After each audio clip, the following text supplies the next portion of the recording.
Good morning, Bucknutters. It is Tuesday, May 13th, 2025. I am Dan Rubin. This is the Bucknuts Morning 5 and Change. Excuse me. This podcast covers the national champions still basking. Got a great show for you today. Bill Kurlick will be here. Mark Porter will be here wherever he is. The Grand Poobah is on his month-long journey across the state. He's setting some kind of record for his car, I can tell you that much. And the dean will be here to talk about recent commitments, offers to high-profile legacies, etc. But first, I'm going to let you guys know about Huel. This stuff is good. Full meal in a bottle. We know how fast you guys are moving these days. You got a lot of stuff to do. Huel gets you going. Dave showed it on the show yesterday. He likes the vanilla. I'm a chocolate guy. Spelled Huel. Black edition, ready to drink. Complete meal in one bottle. 35 grams of protein, 27 vitamins and minerals, high fiber, low sugar. You're going to feel full, focused, and ready for your day. No prep, no cleanup, just grab and go.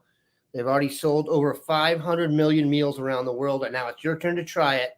New customers get 15% off plus a free gift at Huel.com when you use my code Bucknuts.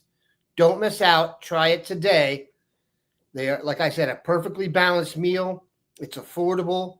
I'm a black edition, ready to drink guy. And like I said, we have a great deal for you. 50% off plus a free gift for new customers. Use my code Bucknuts at Huel.com.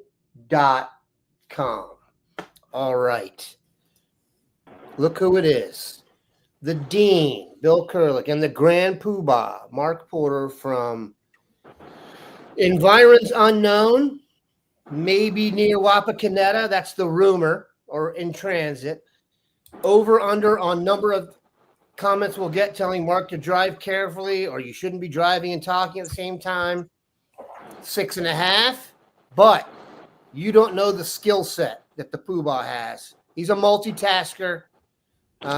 So we have faith, and we are good. However, we also had faith in Tim Walton and his ability to recruit at a Heartline-ish-like level. Continues, Bill.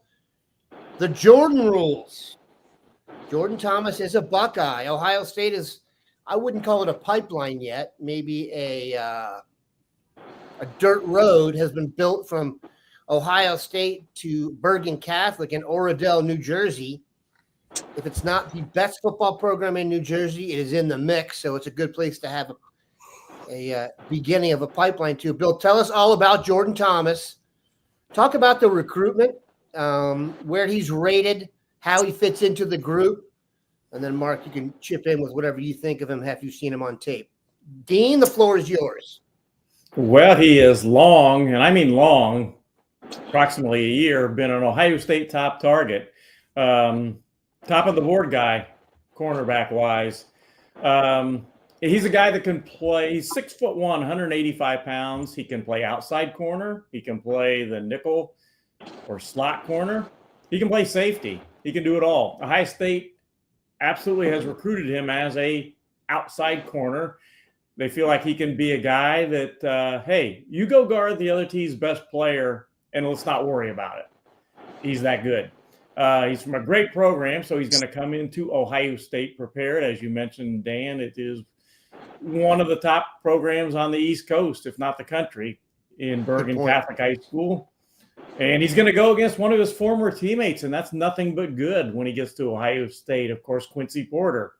For a year, he'll also be going against Jeremiah Smith. And interestingly, Jordan said that that's one of the things that he liked about Ohio State. He's going to go against the best wide receivers in the country, and iron sharpens iron. It's also great when you beat out Michigan and Notre Dame for his services, the services of any recruit.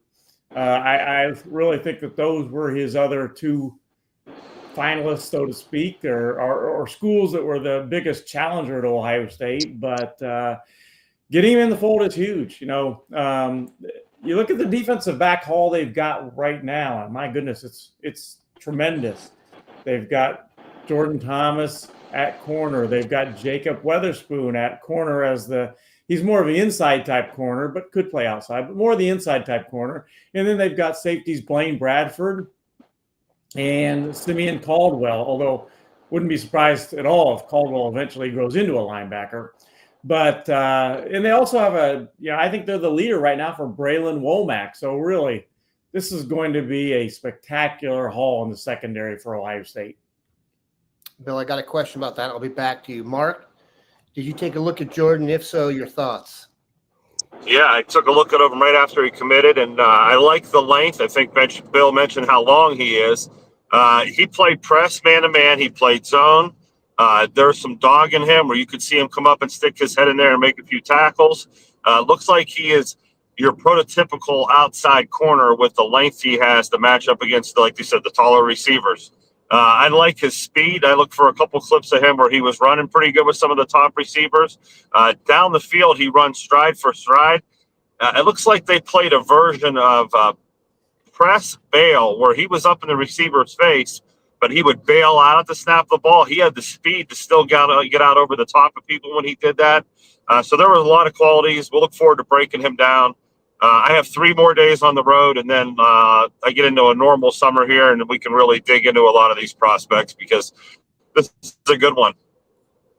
Bill, you mentioned it. I think Simeon Caldwell is a linebacker. He's listed on 24/7 Sports as a linebacker. By the way, the 5th rated linebacker. So he's got a head start there. You mentioned this. It does seem like Thomas is an outside corner. Weatherspoon is my nickel. I got my safeties in Bradford and Womack. By the way, if they sign Bradford and Womack, it will unarguably be the best safety haul in the history of college football. Those are the top 2 rated defensive backs in 24/7 Sports rankings. So theoretically, you can't do better than that at safety. That's just not me being a hyperbolic homer as I am wont to do. But so, Bill, I'm going right to left here or left to right, depending on which outside you want. It seems to me that would leave a spot for one more outside corner if I'm building a secondary. Are they after that? Are they happy with 4? Who would be that guy? Or are they going for a different position entirely?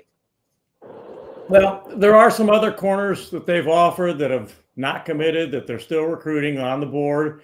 And certainly they're still looking.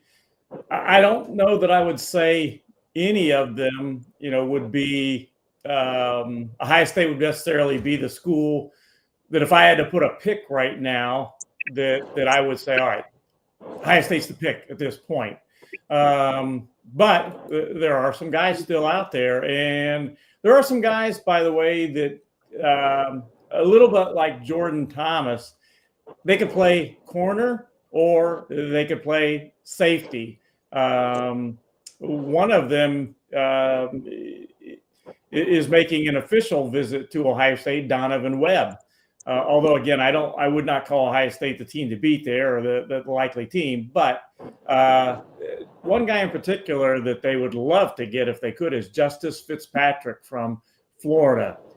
He is one of the top cornerback safety type prospects in the country. I think I see him a little bit more as a safety, but he would be a great addition to fill that other spot.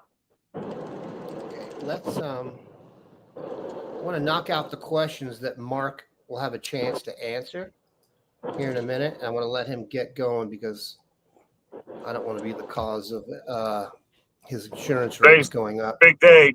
Release of the Scouting Ohio football directory for all the high school coaches, all their contact info, and a positional ranking. Coaches on the road are getting some good gear from Scouting Ohio. So, yeah, having a little fun on the road.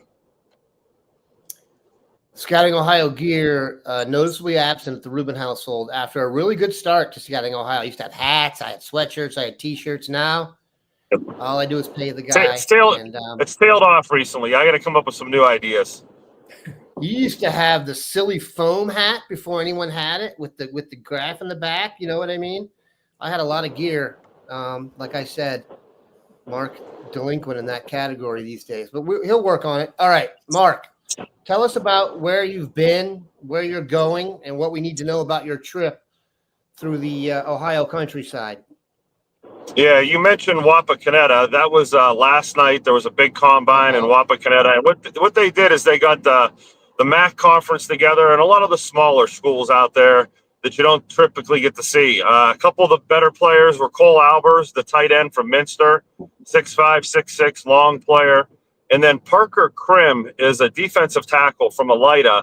And you know what? He has an offer from Iowa State, and he looked fantastic. Very athletic, moved very well, really did a good job in all the drills. So it was nice to see that whole conference together work out. Not really an Ohio State prospect there, but hats off to the kids that were busting their butts.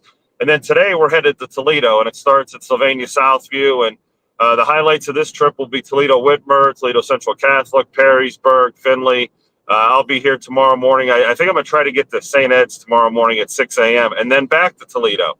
I'm going to finish hard and strong for these last couple days and make sure I get to all the stops and be able to sleep well when I get home, knowing I put my best foot forward on the road. But the offensive tackle at Perrysburg will be someone to look at. I know he's been down to Ohio State.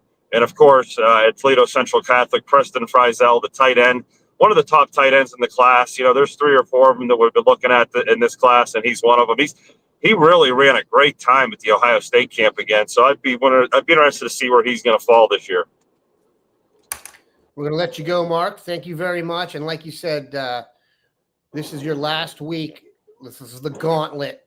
This is the marriage on the ropes week. So we hope you soldier through, and you'll have all the video breakdowns coming next week in standard Poobah style. Thank you, sir. This is just training for the June camp schedule. Bill and I are going to get there. I'm going to be like Rocky. This got me in great shape. I'm going to be able to handle the 5 Ohio State camps with ease now. Thank you, sir. And Bill, I didn't want to bring that up because I didn't want to depress you. But if you do get depressed, Bill, we know how to handle it. Cornbread Hemp. Let me get my banner up here. Yes. Healthy happy hour time, people. And like Dave and I tell you, the reason Cornbread Hemp keeps advertising with Bucknuts is because people from Bucknuts keep consuming Cornbread Hemp. And they got something new going now. THC seltzers, which look delicious. We've talked about the gummies and your healthy happy hour, a natural and healthier way to experience a carefree moment. These THC gummies offer a balanced sense of happiness and relaxation. Keep in mind, America's first USDA organic THC edible, proudly grown in Kentucky. USDA organic. No synthetic ingredients. Farm Bill compliant and legal for adults over 21 years old. And now they got the sodas. They're coming, and they're delicious. If you're looking for a healthier way to enjoy a carefree moment, you have to give Cornbread Hemp a try. Bucknuts Morning 5 listeners get 30% off your first order. Use promo code Bucknuts at checkout. Get 30% off your first order, and cheers to a happier, healthy hour. All right, Bill, I'm starting to get a bunch of questions. But first, I'd like to talk legacy. So I am literally probably the biggest person there is on legacies. If I could recruit a team where every person's dad played in the NFL, I would do it. I am convinced of this. Part of it is because I'm old and I've covered a lot of dads. I've actually covered a grandfather. Milt Wagner's got kids coming through here. Milt Wagner, DeJuan Wagner. There's Wagners everywhere. But I don't want to ask Bill if he's covered any grandchildren because I'm afraid the answer is going to be grandchildren. Great-grandchildren, Bill? But we'll talk about that later. It is impressive. Arguably the most impressive father-son combo, and that's a really good question. But they'd be in the mix. Marv Harrison Sr., Marv Harrison Jr. Both decent wide receivers. Guess what, Bill? There's another one, and his name's not Marvin. They chose to go with a more announcer-worthy name in Jet, J-E-T-T. Jet Harrison has earned an offer. I think Jet Harrison is 15 years old, Bill. I'm not totally sure of that yet. And he has earned an offer from Ohio State. I guess you don't know too much about him yet, but let's talk about that because I would imagine if you're building a wide receiver room, you're going to want a Jet in there. Thoughts? Well, he is a 6'1", 175-pound wide receiver from the familiar school that that Marvin played for. That St. being Joe's, yep. St. Joseph's High School in Philadelphia. Again, one of the top prep programs in the country. He did land a scholarship offer from Ohio State, and he is a 2028 guy, meaning he is a freshman. Ohio State doesn't offer a lot of 2028 guys. And when they do, you know that that player has a lot of potential. Just by the last name of Harrison being Marvin's brother, that's a lot of potential right there, I think. In fact, a few years ago, I started hearing the name Jet Harrison. And he was not even in high school. He's a middle school kid then. But I started hearing the name Jet Harrison and put him on my radar screen. And lo and behold, the Ohio State has offered him a scholarship. The interesting thing is that that's, at least as far as I know, that's his first scholarship offer. I'm guessing, though, that it won't be his last. So he's a guy to put on the radar screen. He's been on, as I mentioned, my radar screen for a few years now. But I don't start doing a whole lot with these guys when they're in 6th or 7th grade. He's in high school now, so it's time. I mean, I don't know if I'm totally up on doing it for 9th graders, but there's an exception to every rule. And if you're Marvin Harrison's younger brother, you are then the exception to the rule. Let's just say this. We aren't the first ones to publicize Jet Harrison. My guy's been living under the spotlight to this point, I'm sure, and has done a fine job to this point. Bill, I want to hit up some questions here. There are some standards that we need to comment on. We get these questions routinely. Felix Ojo, Bill. Who is he? Should we be psyched or not? Oh, yeah, there's a lot of reason to be psyched. Huge Ohio State left tackle target and has been for some time. Came to Ohio State last summer and was impressive. 6'6", 275. You look up the definition of a prototype offensive tackle prospect, and his picture might be there. And the good news is Ohio State's got a chance here. I have said for quite some time, I think that in the end, he'll probably decide between Ohio State and Texas. And right now, he is the number 2 offensive tackle in the country. The number 1 offensive tackle in the country is announcing today, of course, that being Jackson Cantwell. And Felix Ojo is the number 2 guy. His official visit schedule is Ohio State May 30th and Texas June 13th. He's got others scheduled too, but those are the big ones.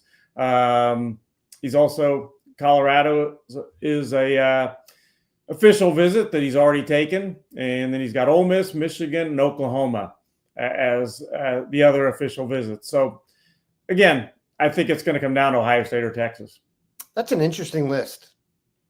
It's not constructed the way a lot of lists are. It's kind of interesting. All right, let's hit some more low-hanging fruit here, Bill.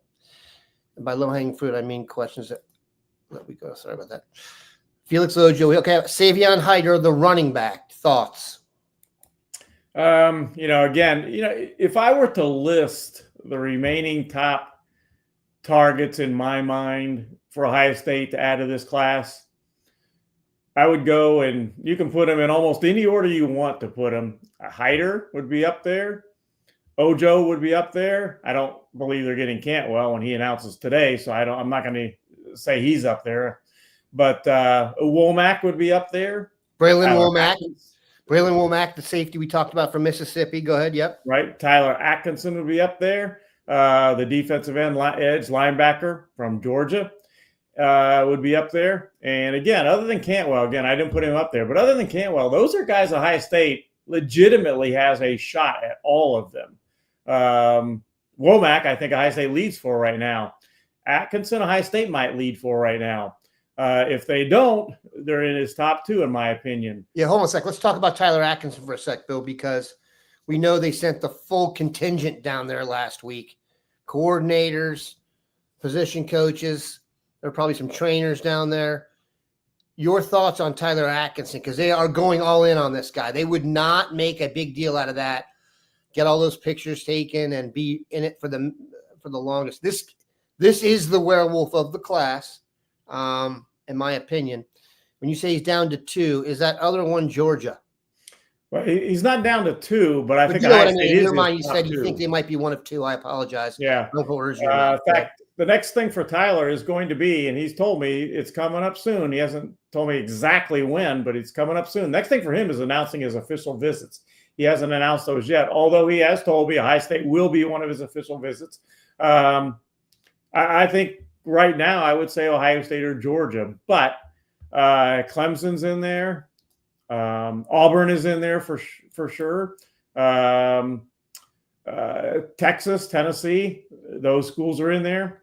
So, now we wait and see what his official visit schedule is going to be. And again, fully expect one of them to be Ohio State, and I fully expect him to soon come out with that list. Yeah, Atkinson's one of those guys who's on everybody's list. He's on everybody's list. All right, Bill, one more name because we have to add to it.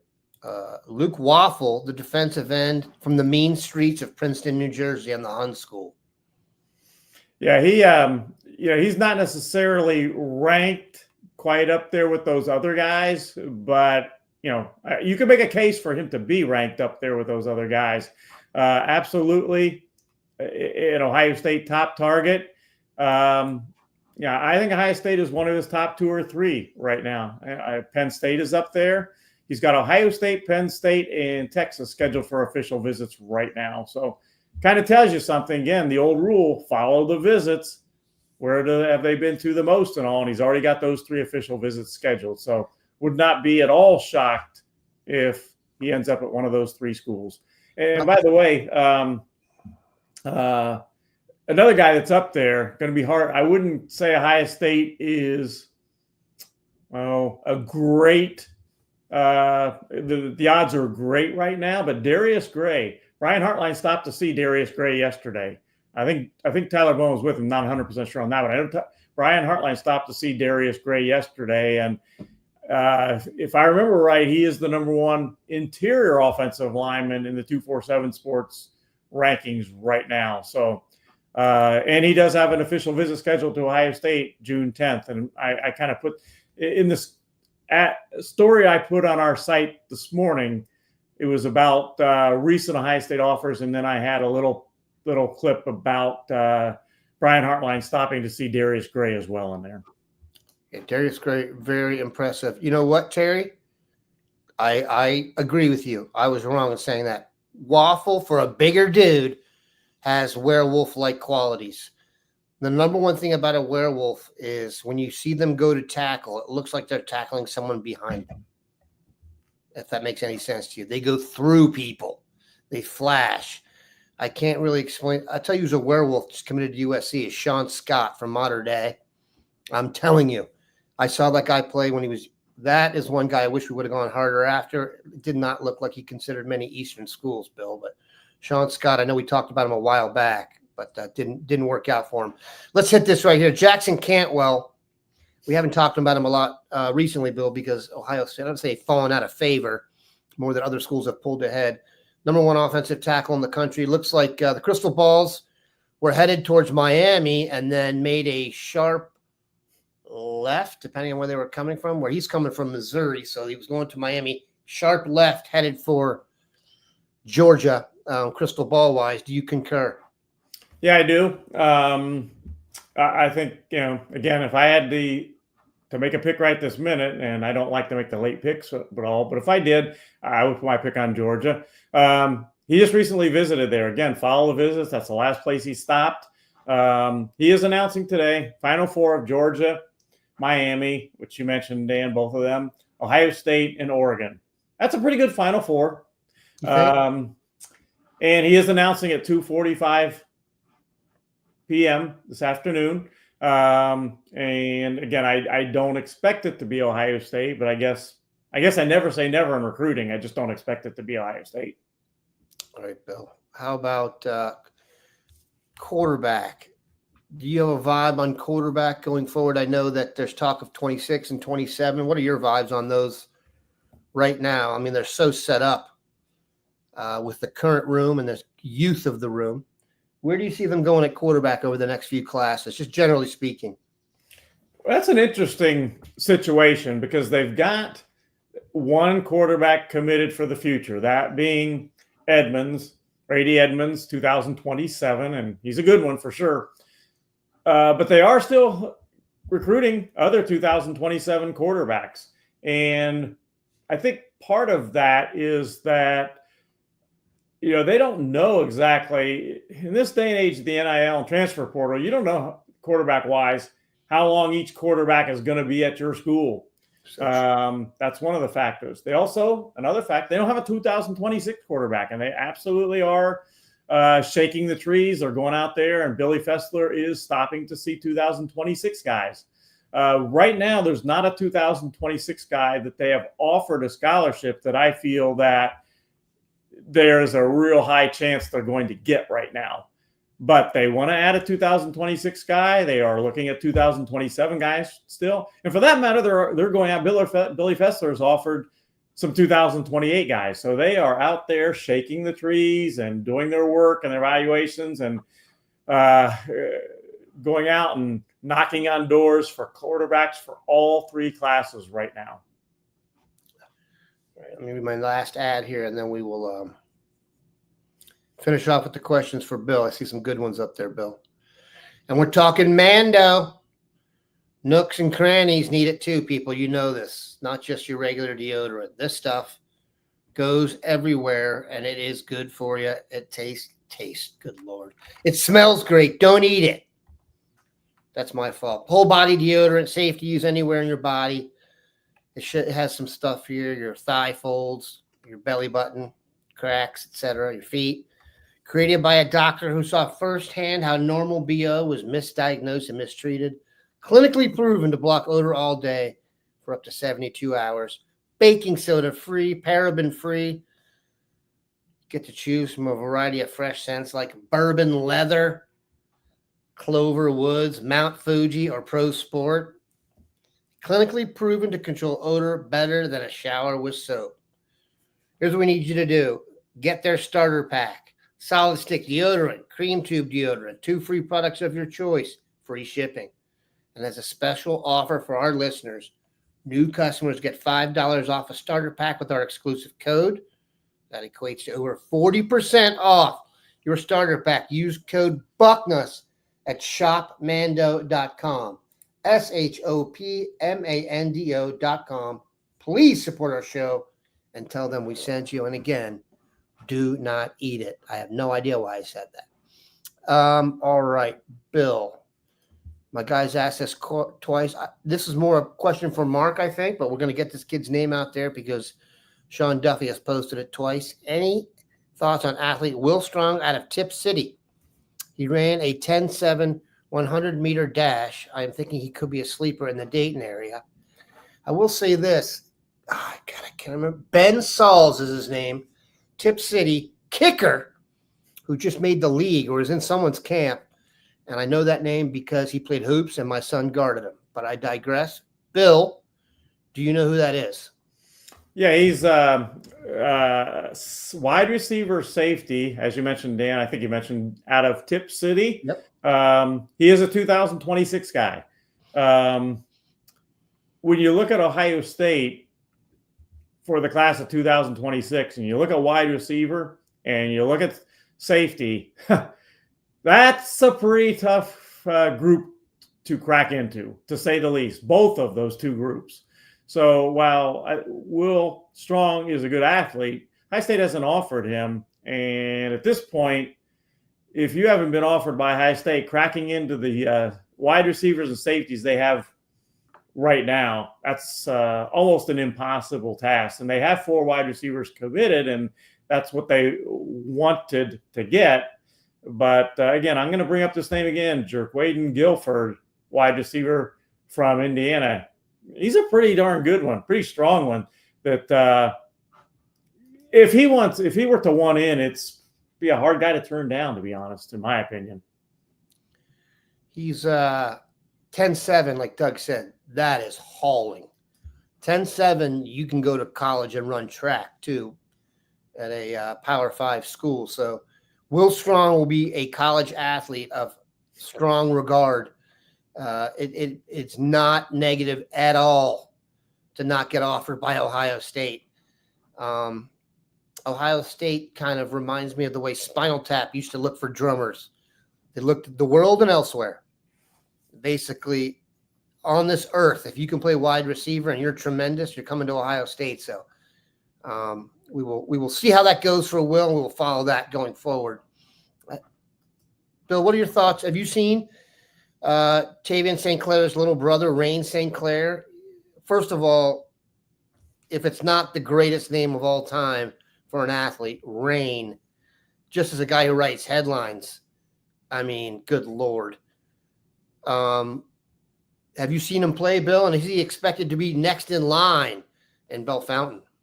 I have seen Rain St. Clair. I have not actually seen him, I don't think, in game action. I can't recall it right offhand. I saw Tavian a lot of times, but I tried to go, when I saw Tavian play, to games that were going to be more is competitive. They had some games where they weren't going to be competitive. They were going to win 40, 50 points. I tried not to go to those games as much as possible. I tried to go to games that were competitive during the regular season and or playoff games that I thought would be competitive. So I don't think I actually saw Rain in a game, but I've seen him, and he's a talented young man. It's a pretty high bar if he's going to get to where his brother is. But again, he's a young guy, so we'll see what happens. He is fully expected to be the guy this year for Bellefontaine. So, Bill, as you know, I love to talk about my children. Bellefontaine played my son's team in the basketball tournament, and Rain St. Clair was suited up and went through layup lines. He did not play. Maybe he would have been the difference. Instead, it was actually my son. We won in the fourth quarter. Down 8, came back to win. Good stuff there. But he passes the look test. When you look at layup lines, and Tavian obviously didn't play basketball this year. When you look at layup lines and say, hey, who out there might be Rain St. Clair? It did not take any time to figure that out. Secondly, I talked to some people there, and to say hopes are high for Rain would be very, very conservative. There are people there who, claim little brother will be better than big brother. Now, that is, I'm not going to say outlandish, but it's a big one. That said, I would not put it past him. For a freshman, he passes the look test. That's all I can say. Now, I haven't seen him throw a football. I'll assume that he's good at it, considering his family. But, man, he does pass the look test. Will he continue to play hoops? Don't know. We shall see. All right, Bill, why don't you just comment on, in general, there's a vibe here about quarterback and people saying, will we be okay? There's one question here about, I've long resigned to the fact we're probably not getting a top tier guy for 26. If we don't, Lisa asks, if we don't end up taking a quarterback this class, will we be okay? Bill, bring some confidence to the group that we're going to be okay. Well, the thing that most worries me right now, they've got, in my opinion, a talented quarterback room in Julian saying. People forget how highly recruited he was. He signed with Alabama. He could have signed with anybody he wanted. He signed with Alabama and came to Ohio State. He's not 6'4", so people kind of question him, but he's good. Lincoln Kienholz, I think, is a really talented guy. What an athlete! He's a multi-sport star, or was in high school, I should say. Tavian St. Clair, we know about him. So that's a talented room. The thing, though, that worry, and they've got Edmonds coming.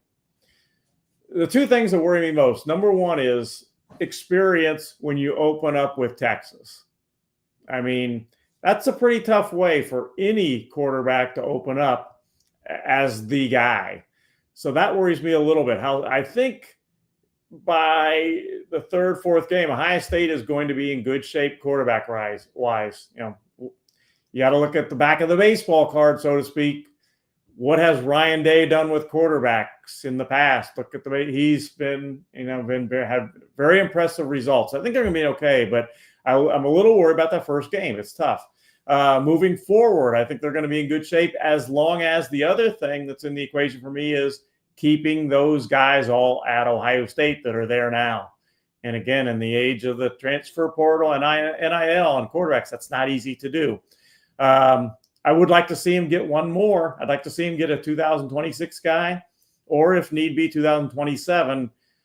I prefer a legitimate 2026 guy, but we'll see what happens. But again, just that first game and keeping the guys there and then getting Edmonds in the fold, quarterback room is in very good shape. I know people are concerned, but would you want to be the quarterback between Brady Edmonds and Tavian St. Clair? You know what I mean? That's not going to be the easiest sell for a guy the caliber of those. For example, if you're going after someone who has the reputation of Tavian St. Clair and Brady Edmonds, those guys in the middle are not being all recruited to a place where they got to figure they're going to wait. They think they're going to come in and be the man. So we shall see. There's a question asked about how tall is Rain and what class is he? Rain is finishing up his freshman year in high school. Bill, is that correct? Yes, he is he's a 2028 kid. Yep. Height, I will tell you this. He's an easy 6'2" right now, if I would say. If you told me he was 6'3", I'd buy it. If you'd say he was going to get to 6'4", 6'5", I would buy that. Like I said, he didn't do it. He was just in his warm-ups and going through layups, but he passes the look test. There won't be a physical issue with him in terms of size and strength. So we'll go from there. All right, Bill, I'm going to let you. The Sinclairs get their height.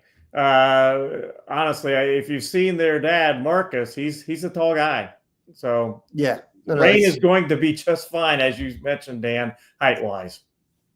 I mean, look, Rain's got a good shot if everything stays solid, to get a good chance. He's going to get osmosis.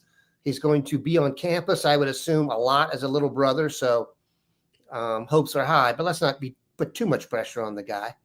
Be interesting to see if he stays at Bell Fountain the whole time, Bill. You know what I'm saying? That was a huge deal with Tavian. And by the way, it worked out. In fact, his wide receiver transferred from Centerville to Bell Fountain for his senior year, the first ever transfer from Bell Fountain to Centerville for football reasons. That was incredible. And he parlayed it into a scholarship. He'd be playing wide receiver at Eastern Kentucky, Braylon Newcomb.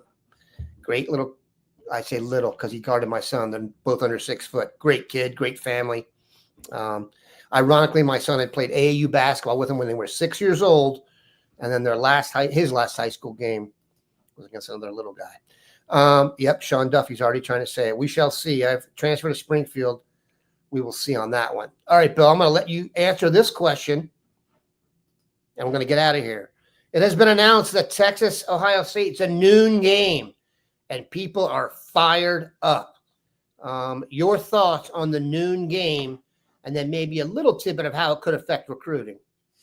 Well, I would like it to be a night game. That recruiting-wise, that game at night, it'll be a huge. I mean, the kids that have already told me that they plan to go to that game, it's not a small list. Let me put it that way. And growing. So it'll be a huge recruiting game. But there's going to be some kids that are not going to be able to make it because it's a noon game. Any noon game, there are always guys that can't make it, and that's a shame to me. Yeah, very much of a shame. We'll get to that point and deal with it at that time. These traditions we've had here for a long time in terms of start times and when you play a certain team, I'm not sure that we can be married to these going forward at all. We're kind of getting rid of all that stuff. But then again, USC is in the Big Ten. Stanford is in the ACC, I think. So up is down, black is white, dogs and cats living together. All right, we appreciate you guys stopping by. We'll be back on Thursday. Mark Porter will probably be here. You never really know, as we have a hard time tying him down sometimes. Where in the world is Mark Porter? And the dean will have a complete preview of a weekend of recruiting knowledge. We We appreciate everyone stopping by. Have a good one.